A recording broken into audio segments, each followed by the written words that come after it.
नमस्कार दोस्तों।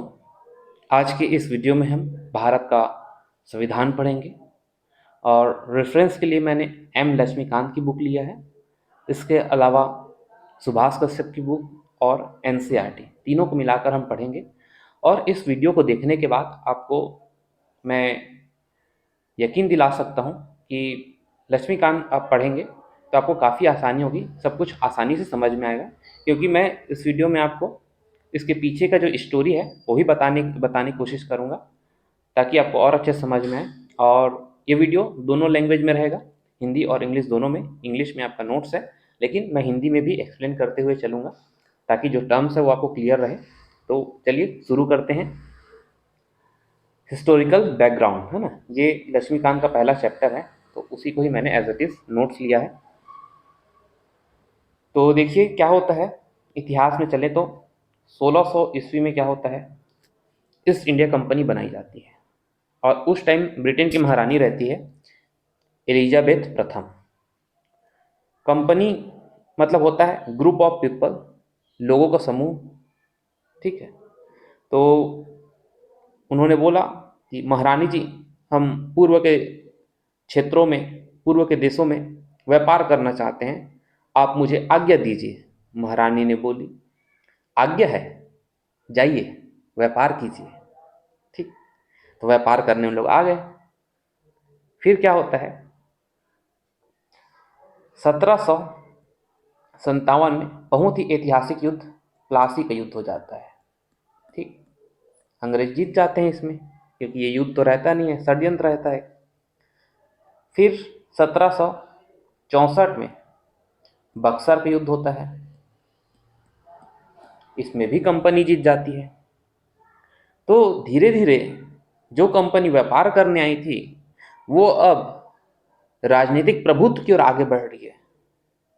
समझिएगा इस चीज को, जो कंपनी व्यापार करने आई थी अब वो राजनीति में ध्यान दे रही है, वो प्रशासन में ध्यान दे रही है, वो शासन प्रशासन में ध्यान दे रही है। ठीक, 1765 में दीवानी अधिकार प्राप्त हो जाता है, राजस्व वसूलने का अधिकार प्राप्त हो जाता है बंगाल, बिहार, उड़ीसा में। फिर क्या होता है, व्यापक आक्रोश तो था भारतीयों में। 1857 का क्रांति हो जाता है, ठीक, व्यापक रूप से। फिर शासन जो है वो ब्रिटिश ताज के हाथों में चला जाता है, ब्रिटिश क्राउन के हाथों में चला जाता है। ठीक, अच्छा, पहली बार एम एन रॉय द्वारा परिकल्पना की गई कि भारत का एक संविधान होना चाहिए, और उसी उद्देश्य से फिर 1946 में संविधान सभा का गठन किया जाता है और 26 जनवरी 1950 को भारत का संविधान अस्तित्व में आता है। ठीक, अच्छा, देखिए कंपनी तो है व्यापार करने आई है इधर, है ना, लेकिन क्या होता है 1773 में कंपनी की वित्तीय स्थिति खराब हो जाती है और इसीलिए वो ब्रिटिश सरकार से 10 लाख पाउंड की मांग करती है। कितने पाउंड की मांग? 10 लाख, 10 लाख पाउंड की मांग करती है। ठीक, तो ब्रिटिश सरकार को कंपनी के कार्यों की जांच पड़ताल करने का अवसर मिल जाता है, इन्वेस्टिगेशन करने का अवसर मिल जाता है। तो कंपनी को रेगुलेट करने के लिए, विनियमित करने के लिए रेगुलेटिंग एक्ट 1773 में लाया जाता है और यहीं से कंपनी के कार्यों पर ब्रिटिश सरकार के नियंत्रण का कार्यक्रम प्रारंभ हो जाता है। ठीक, बेसिकली 1773 का एक्ट है, इसका संवैधानिक महत्व अत्यधिक है। इसके द्वारा भारत में केंद्रीय प्रशासन की नींव पड़ती है, सेंट्रल एडमिनिस्ट्रेशन का नींव पड़ता है। इसके द्वारा ही कंपनी के राजनीतिक और प्रशासनिक कार्यों को मान्यता दी जाती है। ठीक, और ये ब्रिटिश सरकार द्वारा कंपनी को रेगुलेट करने के लिए, कंपनी को नियंत्रित करने के लिए पहला प्रयास था, फर्स्ट स्टेप था। ठीक, और फीचर्स की बात करें तो देखिए, कंपनी के समस्त क्षेत्रों को एक सूत्र में बांधने के लिए इस अधिनियम के द्वारा बंगाल के गवर्नर को, बंगाल के गवर्नर को बंगाल का गवर्नर जनरल बना दिया जाता है ना। बंगाल का गवर्नर को मैं लिखता हूँ बीजी से, बीजी से क्या बना दिया उसको, बीजीजी, बंगाल का गवर्नर जनरल। और पहले गवर्नर जनरल कौन थे? लॉर्ड वॉरेन हेस्टिंग्स थे। ठीक है, बंगाल के पहले गवर्नर जनरल। ठीक, दूसरा चीज, बंबई के गवर्नर और मद्रास के गवर्नर, इन लोग गवर्नर जनरल के अधीन रहेंगे, है ना, बंगाल के गवर्नर जनरल के अधीन रहेंगे। 1774 में कलकत्ता में एक सुप्रीम कोर्ट की स्थापना की जाती है। ठीक, जिसमें एक मुख्य न्यायाधीश रहता है और 3 अन्य न्यायाधीश रहते हैं। चौथी चीज कि निजी व्यापार कोई भी नहीं करेगा, कंपनी कोई भी अधिकारी है वो निजी व्यापार नहीं करेगा। ठीक है, नो प्राइवेट ट्रेड अलाउड। और मोस्ट इंपॉर्टेंट चीज कि कंपनी पर सख्ती बरतने के लिए, अपना कंट्रोल बनाए रखने के लिए ब्रिटिश सरकार ने कोर्ट ऑफ डायरेक्टर्स की स्थापना की। ठीक है, कोर्ट ऑफ डायरेक्टर्स बनाया। इसके माध्यम से कंपनी पर नियंत्रण सख्त हो गया, है ना, कोर्ट ऑफ डायरेक्टर्स। ठीक, तो ये रेगुलेटिंग एक्ट था, इसके की फीचर्स थे। ठीक है, उम्मीद करता हूँ आपको समझ में आया होगा। अब बढ़ते हैं अगले अधिनियम की ओर। तो देखिए 1781 में इसी अधिनियम को, रेगुलेटिंग एक्ट को अमेंड किया जाता है। ठीक, तो इसको हम लोग बहुत ज़्यादा नहीं पढ़ेंगे क्योंकि इंपॉर्टेंट नहीं है, बहुत छोटा सा है। सेकेंड है आपका पीट्स इंडिया एक्ट। ठीक, 1784, ये भी बहुत महत्वपूर्ण है, देखेंगे। देखिए इस एक्ट में पहली बार कंपनी के द्वारा अधिकृत क्षेत्र को, कंपनी के टेरिटरीज को पहली बार बोला गया ब्रिटिश आधिपत्य क्षेत्र, ब्रिटिश पोसेशंस इन इंडिया। दूसरा, कंपनी के प्रशासन पर नियंत्रण और भी सख्त हो गया, सुप्रीम कंट्रोल। ठीक है, प्रमुख फीचर्स की बात करें तो कंपनी के व्यापारिक कार्य, कमर्शियल एंड पॉलिटिकल, राजनीतिक, ठीक है, कंपनी के व्यापारिक कार्य और राजनीतिक कार्य दोनों को अलग किया गया। देखिए कोर्ट ऑफ डायरेक्टर्स जो हमने 1773 के एक्ट में पढ़ा, वो जो है कमर्शियल अफेयर्स को देखेगी, वाणिज्यिक कार्यों को देखेगी, वाणिज्यिक मामलों को देखेगी। लेकिन एक नई बॉडी बनाई गई जिसका नाम था बोर्ड ऑफ कंट्रोल, जो कंपनी के राजनीतिक मामलों को देखेगी। इस तरीके से ड्यूल गवर्नमेंट, द्वैत शासन की व्यवस्था का शुभारंभ किया गया। ठीक, बोर्ड ऑफ कंट्रोल को और सशक्त किया गया ताकि वो सैन्य, मिलिट्री, है ना, सिविल मामले हैं, वो सबको वो सुपरवाइज कर सके, उस पर कंट्रोल कर सके। ठीक है, तो पिट्स इंडिया एक्ट की फीचर्स को याद रखना है आपको, मेंस में लिखने के लिए बहुत इंपॉर्टेंट पॉइंट है ना, आपको बहुत क्रक्स पॉइंट में मैं बताने की कोशिश कर रहा हूँ, तो देखिएगा। इसके बाद फिर 1786 में और भी इसमें कुछ लाए जाते हैं, तो ये इंपॉर्टेंट नहीं है, इसको नहीं पढ़ेंगे, इसे भी नहीं पढ़ेंगे।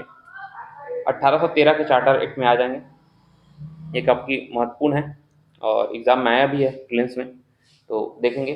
चार्टर एक्ट ऑफ 1830, देखिए इसमें कंपनी का व्यापार पर जो एकाधिकार था उसे खत्म कर दिया गया। किसके साथ? भारत के साथ। लेकिन चीन के साथ चाय पर व्यापार का एकाधिकार बना रहा। ठीक है, बाकी इंडिया में तो जो एकाधिकार था कंपनी का उसे खत्म कर दिया गया। दूसरा चीज ये है कि इस अधिनियम के द्वारा भारत में कंपनी के प्रशासनिक कार्य का केंद्रीकरण किया गया और जो अधिकार पत्र है उसे 20 वर्षों के लिए और बढ़ा दिया गया। ठीक है, और भारतीय व्यापार पर सभी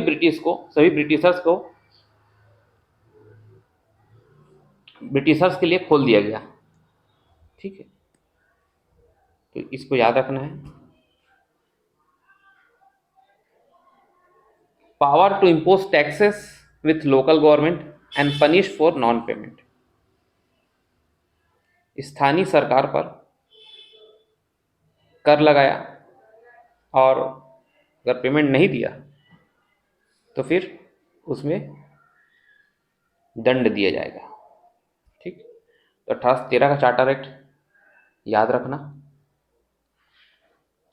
तो अंग्रेज व्यापारियों को भारत आने की छूट मिलने पर उन्होंने भारत आकर भारत का अधिक से अधिक आर्थिक शोषण किया।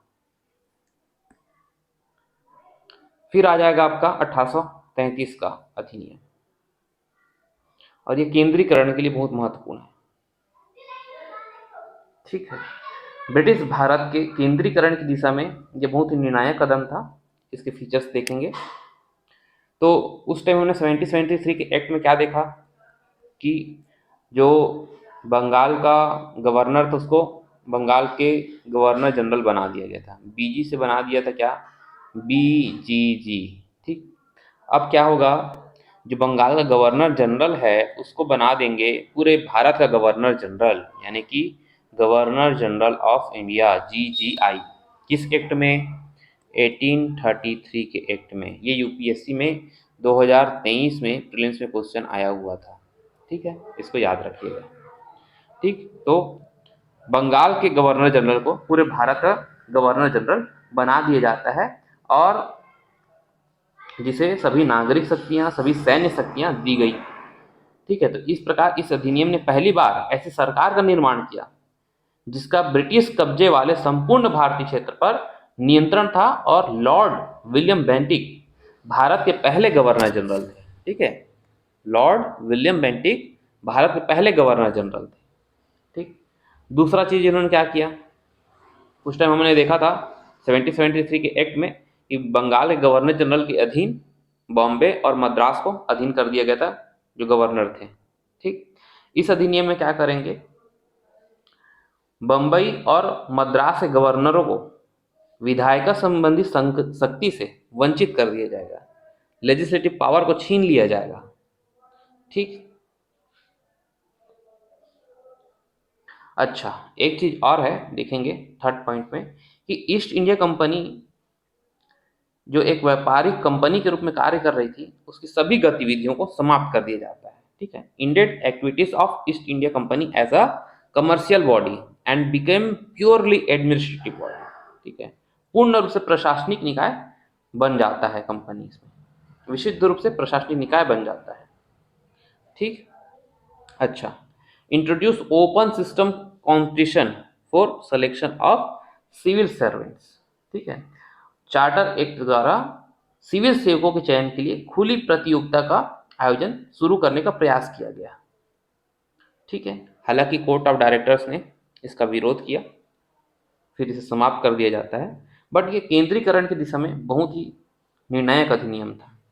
तो इसको याद रखिएगा, 1833 का चार्टर अधिनियम। अब ये आखिरी चार्टर है आपका 1853 का चार्टर देखेंगे।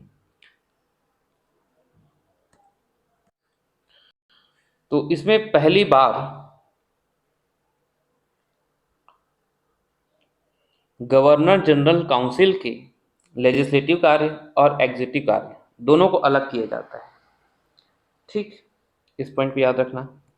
दूसरा क्या है, introduce open competition system for selection and recruitment of civil servants, Macaulay committee के अनुसार। ठीक है, सिविल सेवकों की भर्ती और चयन के लिए खुली प्रतियोगिता व्यवस्था का शुभारंभ किया गया, और सिविल सेवा भारतीय नागरिकों के लिए भी ओपन कर दिया गया। इसके लिए मैकाले समिति बनाई गई थी 1854 में, 1854 में। ठीक, अच्छा, एक चीज और है कि इसने पहली बार भारतीय केंद्रीय विधान परिषद में स्थानीय प्रतिनिधित्व का प्रारंभ किया, लोकल रिप्रेजेंटेशन का प्रारंभ किया, जिसमें से 4 का चुनाव बंगाल से, मद्रास, बंबई और आगरा से किया गया। ठीक, तो 6 टोटल करने का प्रावधान था, उसमें से 4 जो है ये लोकल गवर्नमेंट से किए गए, मद्रास है, बॉम्बे है, बंगाल है और आगरा है। ठीक, तो इस तरीके से हमने कंपनी का जो चार्टर था उसको हमने पढ़ा। इसके बाद फिर 1857 का विद्रोह हो जाता है। ठीक है, इसको हम अगले वीडियो में पढ़ेंगे।